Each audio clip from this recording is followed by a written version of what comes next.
Video is about changing the materials on a project. So at the moment, let's say we want to change our glazing type. We can easily find out glazing type we have at the moment two ways. You can go to Tools, Elements, go to the Windows and select the glazing type that you're using, and you will see it highlighted in the list in bold. So in this case, it's the second one up from the bottom.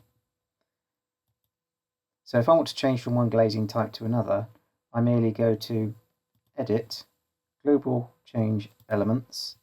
The fact that it's a window, it picks the window that we're already using at the moment. We can filter these windows based on profile, floor, or zone, and we then change to the glazing type we want to swap to. I'm going to change to the Insulite 10 Active.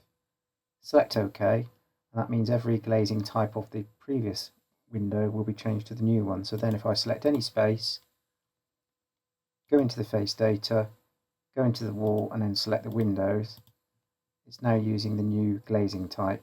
Exactly the same applies to the fabrics as well, whether they're ceilings, walls or floors. Same principle applies.